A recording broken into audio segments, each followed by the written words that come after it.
Yo, what's up? I'm Baron Davis, a.k.a. Bart Oatmeal, Get a Bowl, and I'm with the legend Chris Gotti, the legend Don Dinero, and this is Giving Them the Business. Watch my episode. Bowl up.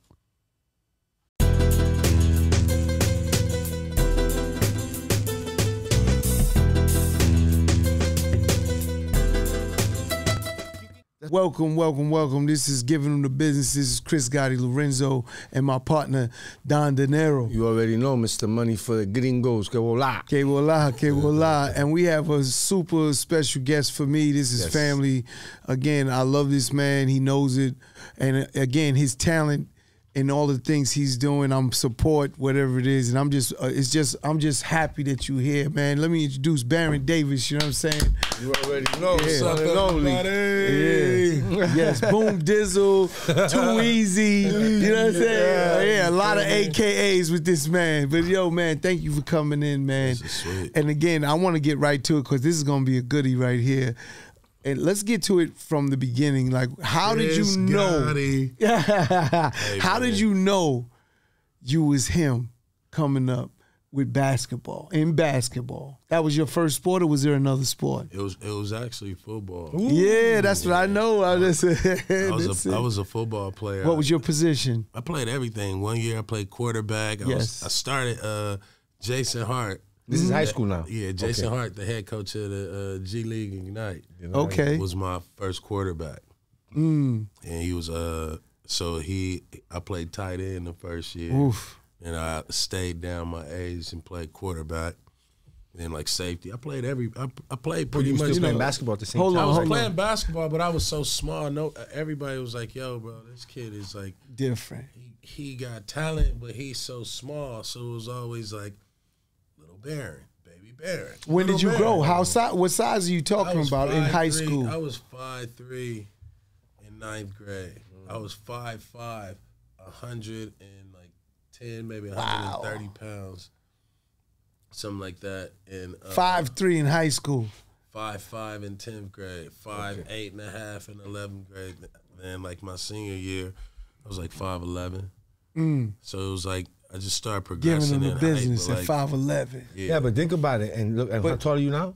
I like 6'2", 6'3". Yeah, so you're looking like at 6'3". So he after high school, you still kept going. So your growth spurt was mostly like a 5-year. Yeah. Like oh, that's dope. So when you say you played football, how did you really play like in high school, like on the team officially, like play? Nah, so I was playing Pop Warner football for Inglewood. Okay. And then I got a scholarship to this school called Crossroads. For football? For nothing. Just academics. Basically, it was like, you a smart nigga. This kid, you know, it was my basketball coach, though. Shout out to Thaddeus McGrew. My AAU coach, he was like, man, this dude could probably do good around white people. You know what I mean? Because it was like, you know, in LA, it's so segregated. A lot of segregated. Everything is segregated. So you're in the hood, you're not leaving the hood, you go to school in the hood. Maybe you get bused somewhere in the valley, but like you are pretty much held to the boundaries of your neighborhood, whether you got a car or not. You know what I mean? Right. So, because based on your address. Based on just based on the address, you went to that school. Yeah, that's how it worked. What you was zoned for. And it was public. Everything was public around. There was no private schools in the inner city, and so my AAU coach was like, man, he can do good around white people. Like, he would be like somebody cool, and he worked at K-Swiss. I'm show you how God worked. He worked at K-Swiss. The head coach at Crossroads went to Fremont High, which would be the public school I would have had to go to in my neighborhood. Yeah. K-Swiss sponsored like 4 high school teams. They had just launched the basketball. He'd go to the game. K-Swiss, the sneaker company, shoe company. Yeah. Dope. They had signed Tony Smith for the Lakers, so he had a budget and he was signing high school teams, and like that was big news because like it was only Nike, you know, Adidas, Reebok, and they were weak. It was in Converse maybe back then. Converse didn't even have like they didn't even have a real presence at AAU. Gotcha. So when we came in with K-Swiss with the AAU, it was just like, yo, who is these dudes? You know what I mean? With the K-Swiss. What part of LA? South Central. South Central. That's so our AAU team and our AAU coach, we was like the bad news bears of LA. We had little baby Crips, little Bloods. Yeah. You know what I mean? Little Pyrus. You mix them all up. Oh man, Paul Pierce was on the team. Shout out on Paul, the team. yo. Milt Palazzio. We had we had 3 dudes on our team go pro. Shout out to Terminator. He was our point guard. Turn, what up, man? The nice big squad. Yeah, we had a squad, man, and it was like really like a bunch of like misfits. Yeah, I just buzzed Term's ass. I'm gonna put that on. I'm gonna put that on 2-2, boy. I know he told you I was out there. He didn't tell you I was out there with he him? ain't gonna never tell me about him losing. You're immortalized now. For real though. Yeah.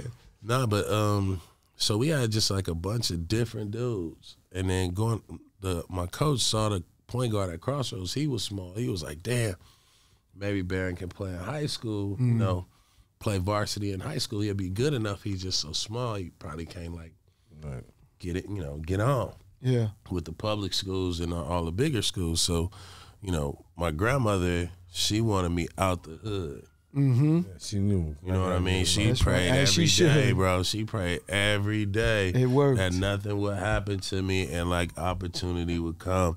And that was kind of like the opportunity, the sacrifice. And then everybody just kind of sacrificed to get me there. Of course. You know what I mean? So like when he saw the kid and once I got to Crossroads, he was like, "Oh, you can do that." Yeah. And he'd be cool around white people too. Like he ain't gonna embarrass nobody. He good dude. He got good dude. He got good grandma. But it's something you have to at that moment, that time, especially to be able to take advantage of that opportunity. You know what it is? They don't want to put someone that's going to ruin these opportunities for the next one either. Of course. Nah, for so sure. it's like when he says that, if people don't understand what he's talking about, that's what it's about. We don't want troublemakers. It's like, I can't put this kid there and he ruins it for everyone that comes behind him. Because I was a risk. Yeah. You know what I mean? Like I was a risk as far as like Crossroads had never seen nothing like me. Right. You know what I mean? They never seen a kid on welfare. They never seen a kid with no mama, no daddy, never ever show up. Right. You know what I mean? From 7th grade to 12th grade. You ain't never met my mama. You never met my daddy. My dad came on a trip to Vegas with my high school team. That was the only time. Yeah, and like those on the team was like, they was kind of like, you know, I know his grandma. Grandma was raised. My grandma was there all the time. Yeah. But my grandma, she didn't really go to the game. She didn't really care. Yeah. All she cared about, like she didn't care if I won or lost. All she cared about. You wasn't in trouble. You was doing your thing. Respectable boy. That's it. Don't embarrass nobody. You know what I mean? Be clean cut. Sure. You know, that's why like for a long time I had no tattoos. Right. You know, I had to see her before I got my first tattoo when I was in the league. That's dope. That's respect. You know what I mean? But that's what she wanted. Yeah. You know what I mean? Everything else was just whatever. When did you get your bounce? See, people know Barron for that bounce, that explosive bounce. So when did you start dunking? I started dunking my sophomore year. And you're what, like 5'6", 5'5". I was on the playground. Yeah. And I like figured out like, because we used to play on dunk courts. You know what I mean? So yeah, it's like, yeah. man, if I could ever just get my hand over the rim, man, I went boom.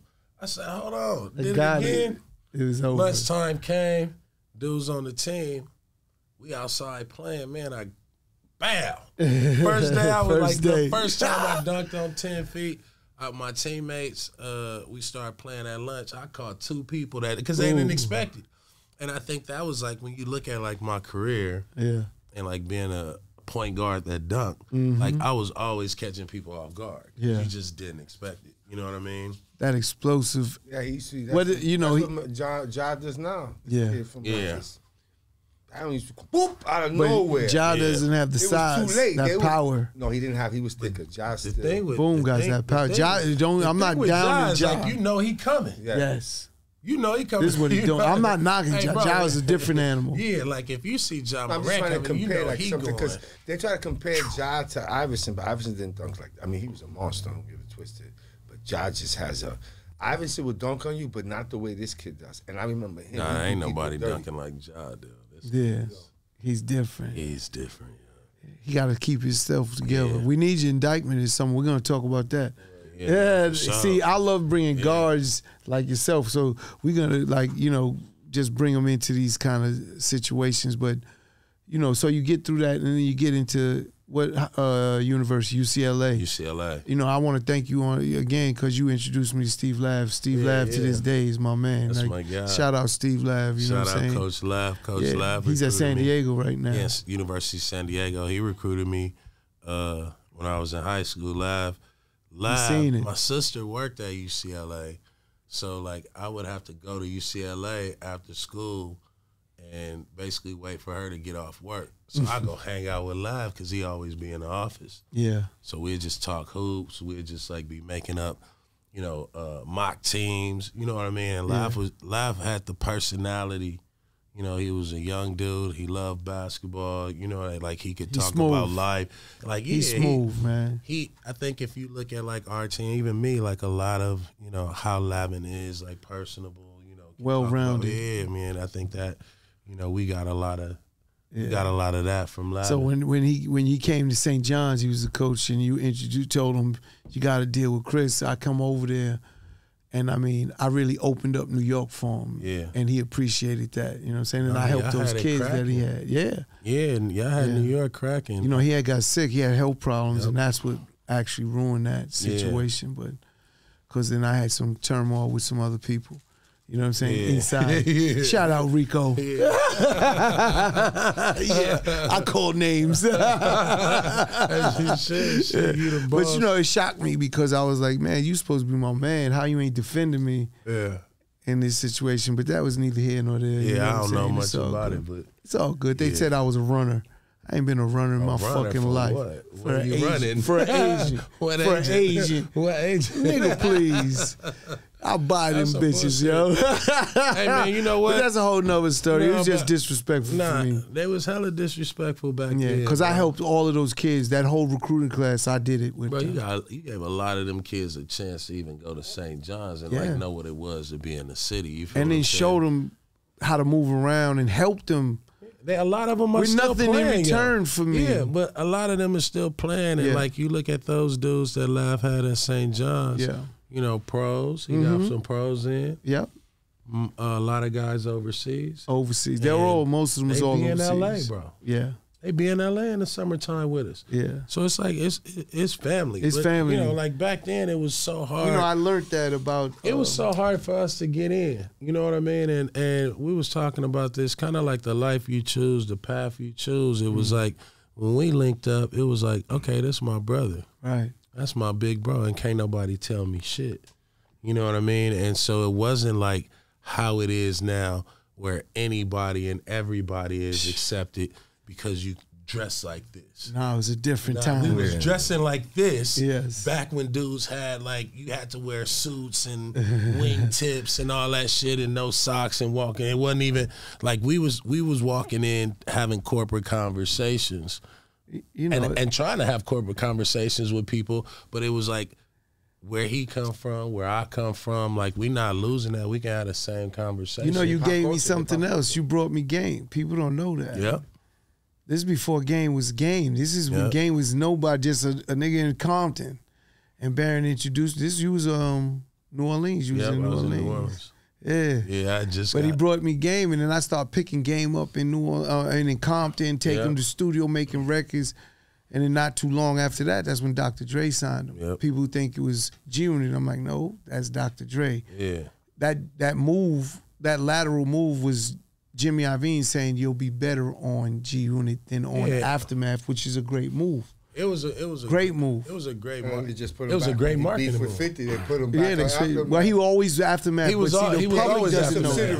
Yeah, let's put him. But I told him, I said, you with Dr. Dre. When he called me, he was so excited he got that deal. Yeah. And I was like, yo, you with the best producer from L.A. Yep. The best producer in history of hip-hop, Dr. Dre. Yeah. Nigga, you good. He wanted Irv so bad, but I ain't gonna lie, Irv wasn't on him enough to sign him. Yeah. He was waiting to hear more. Yeah. And game got through. And then we over there on the west side, and, you know, music wasn't traveling like that. Right. Information wasn't traveling like that. People wasn't traveling, you know what I mean? I bring this up because I want the audience to know that you brought more than just basketball inside it, because there's another person you brought me, the real Rick Ross. You know what I'm saying? Yeah. Snowfall is about this man. That whole big series is about Ross. Yeah. Shout out Ross. I just talked to him the other day, but I'll never let him forget where I got him from, how we linked. And that's Boom. Boom Dizzle, you know what I'm saying? Like connected and always was passing things back and forth, you know what I'm saying? Vice versa, we did the same thing. Bro. Yeah. It was a different type of hustle. It was like, you know, we was out trying to make shit happen. Yeah, shaking. You know what I mean? We was trying to like shake up the industry, break up the way people was thinking. You know what I mean? And the only way we could do it was like treat it like a real hustle game. That's all we knew. Sharing information, sharing plugs, partnering up. You said you treat it like a hustle game. You from South Central. Yep. What gang is that you was in? South Central is all gangs. I know it's a bunch of gangs over there. You know, I'm off the east side. You know what I mean? Manchester and San Pedro. So, you know, grew up in like Swan neighborhood. Okay. But you got the main streets over here. You got the 87s over here. You know, it's funny because I always remember the Swans because when we first got together. Yeah, I remember that, bro. He was like, got together and he tell me Swans. Tell me, he said, because Murder Inc., we did this. He said, Swans, we thought the same set. Yeah, that's right. I was like, okay, five. but it was crazy because like y'all used to always say, man, we know your big homies. Yeah. I was like, man, you don't know nobody. Nah, we know your big homies, bro. You don't know nobody. We was definitely active out there. And they knew all my big, you knew all my big homies. And again, at the end of the day, I bring that up because I always let everyone know it doesn't matter where you're from. You could do anything you want. And I bring that up not to put you down or try and label you like there's nothing you can't achieve. Yeah. You know, the mindset is that's what we have to have. And I talk to all the inner city kids. That's why I wanted to say these things because they got to realize we like you, homie. Like we're all the same. Bingo. You could do it too, but what you putting in is what you gonna get back. Yeah, it's really it go back to that energy. It go back to that prayer. Yes, it go back There's to a like science to manifesting. Yeah. And I told Chris and his brother. Say that again so they hear you. Well, there's a science to manifesting. I call Irv, guys like Jay, even Chris, yourself, master manifestors. That means you have the ability to manifest the things because you know the formula. The thought, create the thought, take action. Mm-hmm. Don't take no for an answer. Don't stop till you reach the goal. Right. That's it. Like I tell young kids, I'm like, look, how many no's?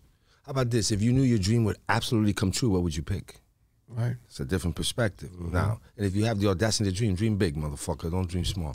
Right? And then the next, don't dream small. Doesn't I tell them that all the time. You know what I'm saying? And then the next aspect of that is if you knew it would take 11 no's before you receive that first yes, how quick would you be running through the no's? No, great. It's coming. It's coming, right? Yeah. But guess what happens? People hear 3 no's, dream is over, they quit, and the rest of their life is fucked. They switch up, they pivot. No, because they always was thinking about this aspect of it. Yeah. You understand? And those are people that, I tell everyone, if you do not, the dream is, you grab your phone, everyone has a GPS on their phone. And when you look at your GPS, it's going to ask you, where to? Mm-hmm. So a GPS without an address is what? Nothing. Useless. Motherfuckers don't have where they're going. They don't know what they want. Exactly. So that's the stuckness. No, sometimes they do know. They get them 3 no's. Yeah, and they forget how about to this? Get the there. first no, they go to because the 2 biggest killers of dreams are doubt and your parents. You know? So you go to mom. Mom wants you to go to Harvard.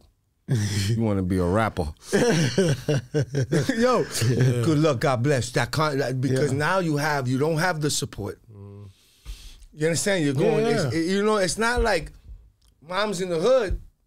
They're like, oh, do whatever, just get the hell out the house. They love you, but it's not like they're not going. Yeah. So I think that the ability that you guys have to manifest from Irv and the names that we're dropping and the people that constantly come up here and we interview are master manifestors. They're here because they've been able to do something. You know what I'm saying? So that for that, and I tell people is that do not, if you're watching this and we're sitting here and we're not just giving you the business, we're letting you know you have the ability to dream.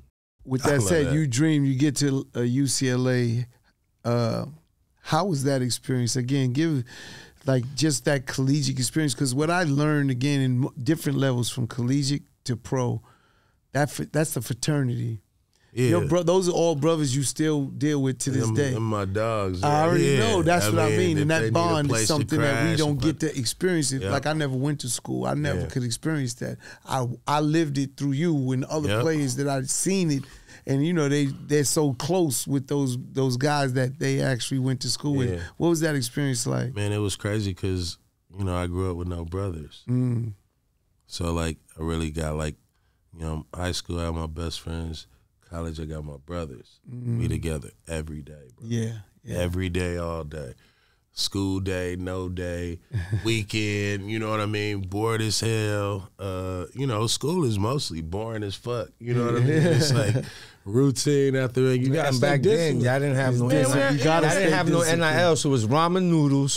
Man, it was just it was like, yo, is this card, is this little card plan gonna hit? If it was Jimmy rigged and bootlegged, we about to run up the store. You feel what I'm saying? And like, you know, you sharing dudes, you sharing outfits because you ain't everybody got bread. That's to right. Like, you know, so everybody piecing up and like figuring out like how we gonna get to the mall and like get a discount. You know what I mean? Get it from Farouk. You know what I'm saying? So at the Fox Hills Mall, but like, you know, we went to concerts together. We had we threw parties together. Like we was in the dorms during Christmas. That's right, it. when everybody is at home with their families, we're in the dorms by ourselves, bro. Wow. You know what I mean? So like that bonding experience, you watching dudes grow, you growing with dudes. And then for me, I only did 2 years. Right. You know, I got hurt my freshman year. And, you know, kind of going into my freshman year, I felt like I had a chance to like make a name for myself and like maybe test the waters. I got hurt, so I came back my sophomore year. And after my sophomore year, I left to go pro because I was like, man, you know, I'm destined for the NBA. You know what I mean? Yeah. Like it's cool. What you get picked? What number you got picked? Third. I went third in the 99 draft behind Elton Brand and Steve Francis. Man, shout out Elton Brand and Steve. Those are both my dudes. But I was just seeing some stuff Steve here. Francis, my guy. Yeah. Me and Steve. Elton's doing some big stuff over there in Philly, man. Yeah, he's doing his thing. Question: that day, is that the biggest day in your sports career? Getting drafted, bro. It was third. Yeah, it was like the craziest. I had like 50 people at the draft. Wow. You had all South Central there. Man, I had North Carolina, I had my college, I had my whole life history up until that point. You know, cousins, teammates, aunties, you know what I mean, sisters, everybody and their mom, the homies, you know what I mean. We was in DC, and I remember before the drafts, I couldn't sleep for 2 days. Yeah, we stayed up.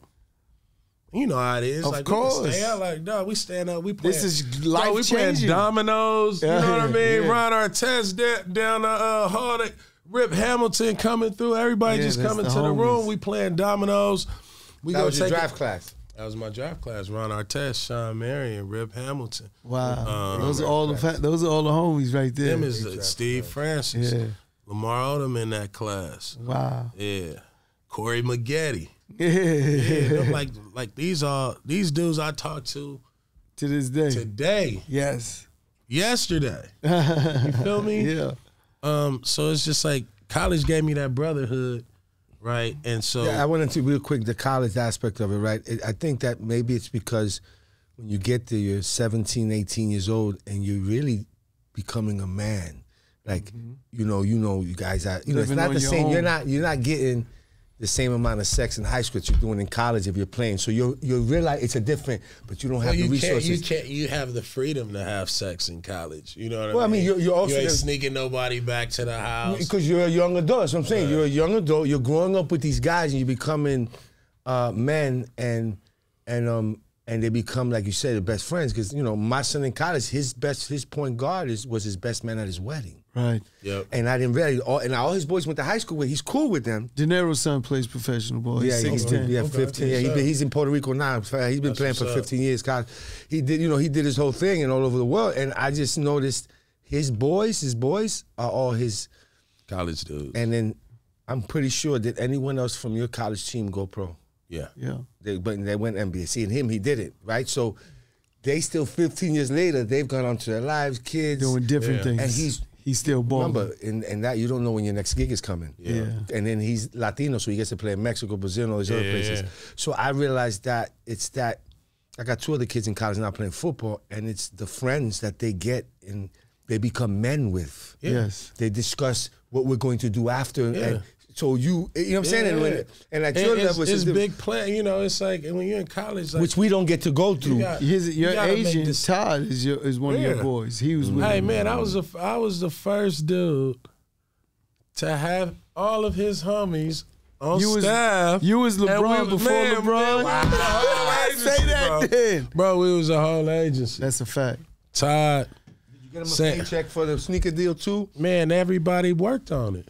You know what I'm saying? Because that's everybody works on it, and you know, for me, it was like I'm in LA and I'm looking at, all right, I stayed here in LA to inspire like the next hoopers to be like, oh shit, BD went to UCLA. I can go to UCLA. You know what I mean? Yeah. It was always like always wanted to put myself in a situation, especially in LA, for like the younger generation, not like, you know, like I'm a Godfather or a Don. It was just like I wanted people to be like, man, if he did it, I definitely can do it. You know what I mean? And I'd be like, hell yeah, you can. I'm like, bro, I did it. Like, come on, dog, I did it. You can do it. You know what I mean? That's right. Inspiration. And so it was a different. But it's still the sauce that we tell, because this I'm pretty sure yourself, and it's hard work though. It is. I mean, at the end of the day, we let them know anyone can do it, but guess what? The secret sauce is.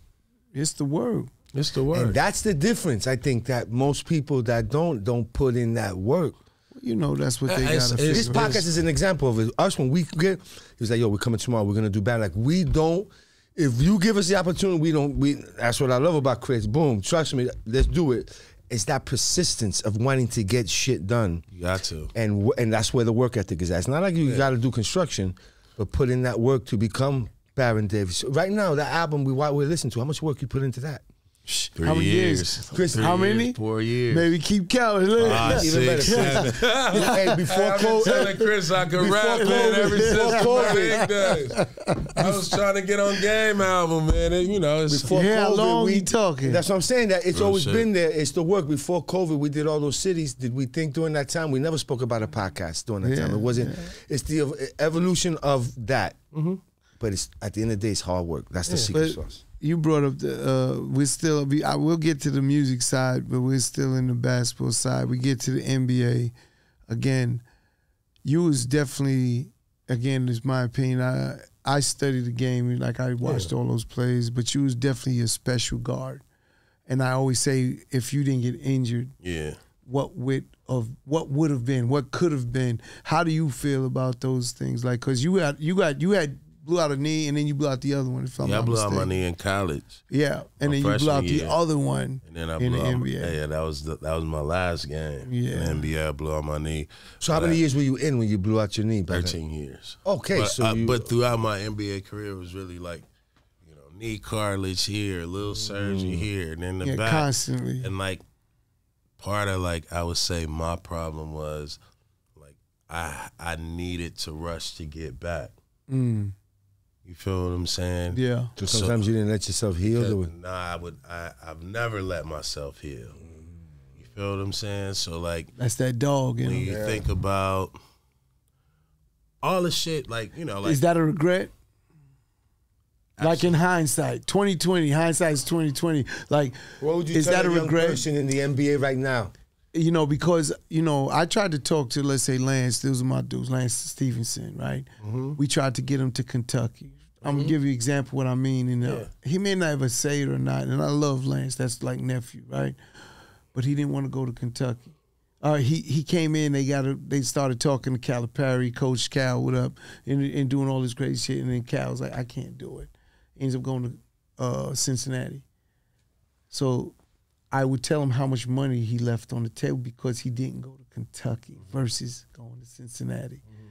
That's all it was for me. It's business. It's trying to show you, like, the more money you generate in your career, the more people you could help, the more people you could get out the way, less people for others to worry about. That's how I look at money coming from nothing, right? Yeah. I look at if I helped this many people, I don't have to worry about them harming my daughter, my nieces, my nephews, because they're good. They got cash. They're not going to be in the streets doing crazy. That's really how I look at money inside of the hood. So when I'm saying that, is there a regret or something you wish you could have switched up? Like, again, healing, would that have prolonged your career if you'd have just waited? Absolutely. And then now 2 weeks at a time. You know what else I told him? I couldn't wait. Would you go to every rehab treatment? Would you do all that? No, but he just didn't finish it out. It's